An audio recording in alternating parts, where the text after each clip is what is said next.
Saudi Arabia ने पाकिस्तान को दिखा दिया कि हम तुम्हारे सामने खड़े हैं और खुलकर खड़े हैं। इंडिया को वो हेल्प कर रहे हैं, इंडियन आर्मी चीफ को उन्होंने बुलाया, पाकिस्तानियों को नौकरियों से वो निकाल रहे हैं।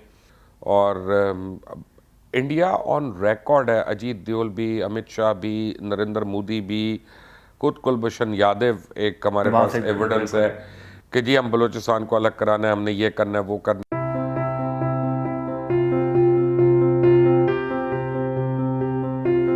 सर अल्लाह का शुक्र आपने भेज दिया ना मियां साहब को, वो आप दुबई से वापस आए। मैंने आपको कहा था 2 महीने पहले कि सऊदी अरेबिया उनकी हेल्प कर रहा है, पीडीएम के पीछे भी सऊदी अरेबिया है।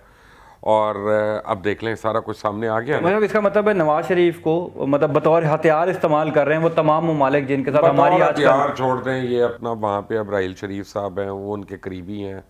अच्छा, उनके करीबी हैं। देखे ना आप, कॉन्डुएट कौन बना है उनकी सुलह के लिए।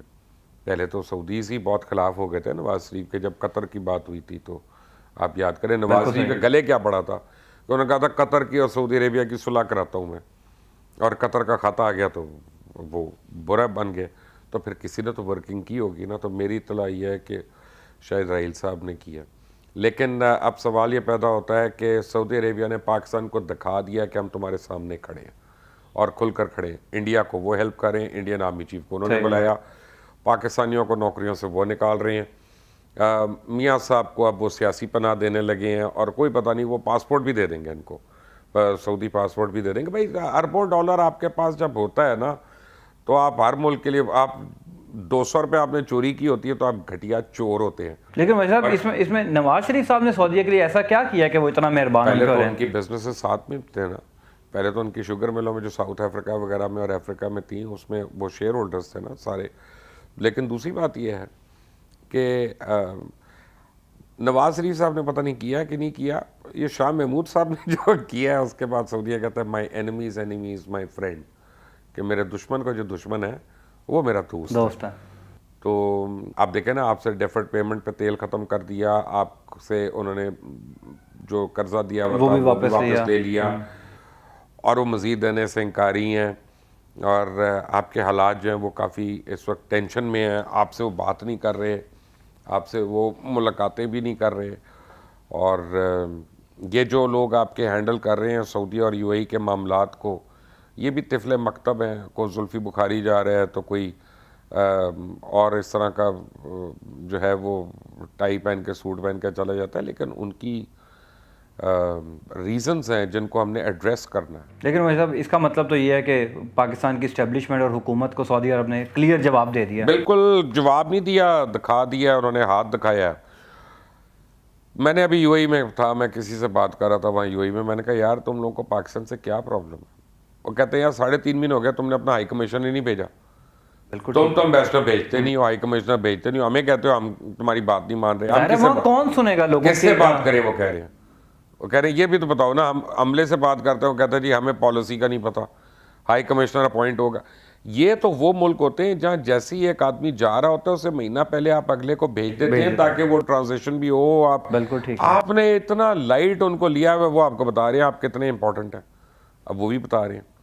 अब आप तैयब उर्दगान के सर पे सारों को आके दिखा रहे थे। तैयब उर्दगान पे जिस दिन सैंक्शन लगी दूसरी दिन उसने इसराइल के अंदर अपना सफीर भेज दिया और अमेरिका के वो पैरों में बैठ गया जाके कि हमसे सुलह कर लो, तो ये कर लो वो कर लो। बिल्कुल ठीक है। मतलब कल एक बड़ा अफसोसनाक वाक़या बलूचिस्तान में हुआ और एक दफ़ा फिर जो है वो एक कम्युनिटी को टारगेट किया गया और भारत से भी उसकी कड़ियाँ मिलाई जा रही हैं, ताने बाने आज मिल रहे हैं, जो इंटेलिजेंस रिपोर्ट्स आ रही हैं। तो ये जो बलूचिस्तान में स्पेसिफिकली टारगेट करने का मकसद यही है कि सी पैक को सबूताज किया जा रहा है। देखें वो एक हमारी आप समझे सॉफ्ट बेली है बलूचिस्तान जो है और है। और इंडिया ऑन रिकॉर्ड है, अजीत दोवल भी, अमित शाह भी, नरेंद्र मोदी भी, खुद कुलभूषण यादव एक हमारे पास एविडेंस है कि जी हम बलूचिस्तान को अलग कराना है, हमने ये करना है वो करना है। हम डोजियर बना के यहाँ पे प्रेस को दे रहे हैं, जबकि डोजियर तो दिया जाता है यूएन को। ठीक है, यूएन में हम गए हैं कि नहीं गए मुझे नहीं पता, हम इंटरनेशनल कोर्ट ऑफ जस्टिस में गए हैं कि नहीं गए मुझे नहीं पता। हमने क्या करना यार बैठ के? हम सिर्फ ये करते रहे कि अब इंडिया का जब दिल करता है वो कोई दहशतगर्दी का वाक़या कर देता है और हम मजम्मती बयान कर देते हैं। कितनी देर तक मजम्मत करनी है? थक जाएंगे। बिल्कुल ठीक है।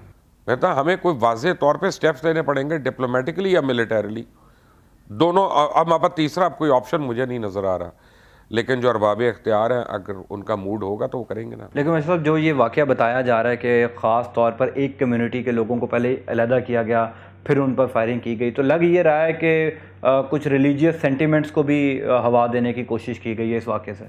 कौन सी कम्युनिटी को? हज़ारा कम्युनिटी। अच्छा, देखें, ये मैं आपको एक बात बताऊँ, दिस इज़ सो अनफॉर्चुनेट, ये पहली बारी नहीं, तीसरी बारी हुआ है हज़ारा कम्युनिटी के ऊपर।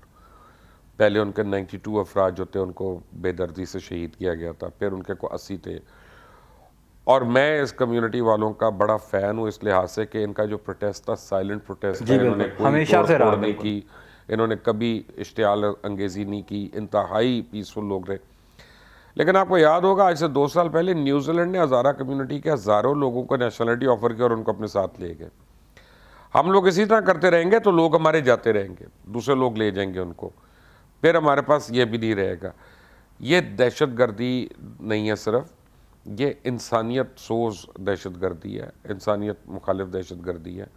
और इसमें इंडिया से तो कड़ियाँ मिल रही हैं, लेकिन आपके भी तो कई दोस्त हैं ना जो प्रॉक्सी वॉर्स इस मुल्क में जी लड़ जी, रहे हैं। जो यहाँ पे बैठ के वहाँ पर जी, तो काम मैं कर रहे हैं। अब कितना मैं हम कितने को हम असास काम है जिनके ऊपर हम रिपोर्टिंग कर सकते हैं, लेकिन फैक्ट ऑफ द मैटर इसका कोई तो जिम्मेदार है ना। हमने एक जिम्मेदार को पकड़ा अभी तक, एक को, बिल्कुल सही है। हमने एक का नाम लिया, तो मैं अब क्या कह सकता हूँ इस पे। इसका मतलब है कि हम नामालूम अफराद पे इल्ज़ाम लगाकर अपनी जिम्मेदारियों से हम अपनी जान छुड़वा लें, अपनी जान छुड़वा लें। यानी सबसे आसान ये है कि कह दो कि किसी ने किया और अपनी और जान इंडिया छुड़वा ने किया, ठीक। हाँ अब जी। भाई इंडिया ने किया तो हमने क्या जवाब दिया? अब हमें भी तो अब जवाब देना बिल्कुल चाहिए ना। हम कितनी देर तक चुप रहेंगे? हम क्या इंटरनेशनल कोर्ट में गए हैं? हम क्या यूनाइटेड नेशंस में ये लेके गए हैं? हम क्या उन फैमिलीज़ को प्रोटेक्शन मज़ीद दे रहे हैं? और हमने क्या किया उनकी प्रोटेक्शन के लिए? मेरे पास तो इनके जवाब नहीं है। बाहर ये लगता है कि अगले हमले का जो है ना वो हुकूमत आप वेट बस कर अब रही है। वेट करें अगली ट्रेजेडी। बिल्कुल।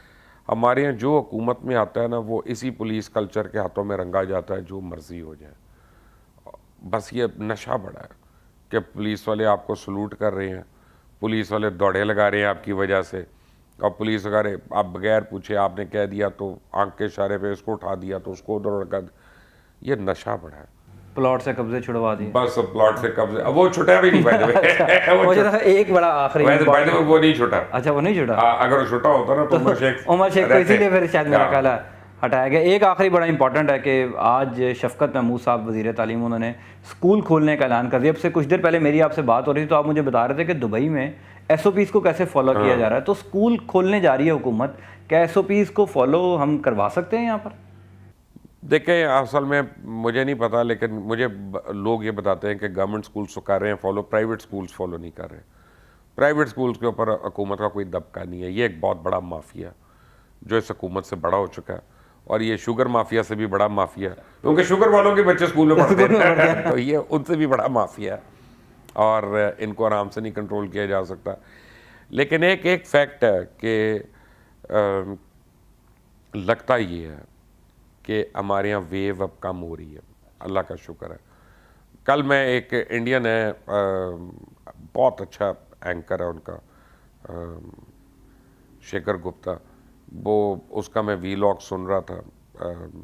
उसने एक बड़ी अच्छी एनालॉजी दी हुई है कि आप ये देखें कि जिन ममालिक में 70% गुर्बत है, वहाँ पे कोविड से डेथ्स कम हुई हैं, और जहाँ 100% जो जिनके सिस्टम्स हमसे बेहतर है जो वो है, तो उनके यहाँ डेथ्स ज़्यादा हुई हैं। तो उसका एक रीज़न ये था, वो कह रहा है कि हमारे यहाँ मेडिकल सिस्टम है ही नहीं, तो हमारे यहाँ ओल्ड एज नहीं है। तो यह है कि हमारे तो चाइल्ड मोर्टेलिटी रेट बहुत ज़्यादा, कि आप रुझान, राजनपुर और ये सारे जाते हैं तो वहाँ बच्चा पैदा होने से भी मर जाता है बेचारा, क्योंकि वहाँ पीने का पानी तो है नहीं साफ़, तो चाइल्ड मोर्टेलिटी रेट बहुत है। फिर हर बीमारी होती है वहाँ पे पानी के इन्फेक्शस होने की वजह से। तो वो ये कह रहे हैं कि जहाँ जहाँ फ्रांस में, इटली में, अमेरिका में, इंग्लैंड में ओल्ड एज ज़्यादा थी, तो वहाँ पे ये जो है ना कोविड ने डेथ रेशो बहुत ज़्यादा किया। अच्छा, हमारे यहाँ ऊपर से हमें आदत पड़ी हुई है, हमें इतनी गोबर में रहने की आदत है, गंद में रहने की आदत है, धुआं खाने की आदत है। तो तो पता नहीं किस किस चीज़ की हमें इम्यूनिटी डेवलप हुई हुई है। तीसरी चीज़ जो उसने नहीं कही और जो मेरा ही अपना ख्याल है कि जिन ममालिक में वो ट्रांसपोर्ट सिस्टम बड़ा स्ट्रॉन्ग है, पब्लिक ट्रांसपोर्ट, वहाँ पे इन्फेक्शन ज़्यादा कैरी हुआ है कि जहाँ जहाँ ये सबवेज हैं, बिल्कुल सही है। ट्रेन्स हैं, ठीक है। इंडिया में बस सिस्टम है, लोगों की गैदरिंग यहाँ पे लोगों की ज़्यादा। गैदरिंग ज़्यादा है। हमारे यहाँ हुआ है, लेकिन यह है कि हमारे यहाँ एसिम्टोमेटिक ज़्यादा हुए हैं और हमें पता नहीं चला। स्कूल खोलने का डिसीजन सही है माशाल्लाह। मैं ये समझता हूँ कि इवेंचुअली तो इनको खोलना है, आज नहीं तो 3 हफ्ते के बाद खोलना है, लेकिन शायद एक दफ़ा इनको अब 5 साल 10 दिन का लॉकडाउन एक करना चाहिए, क्योंकि जो पहला वायरस था और दूसरा वायरस, उसमें एक फ़र्क हमें समझ आ रहा है। पहला वायरस 15 दिन के लॉकडाउन में डाई डाउन हो गया था, बिल्कुल ठीक है। ये म्यूटेट हो गया और ये 15 दिन में ख़त्म नहीं हो रहा। This is probably here to stay. और अब देखते हैं, अल्लाह ताला खैर करे, हमें वैक्सीन अवेलेबल होती है कि नहीं होती है।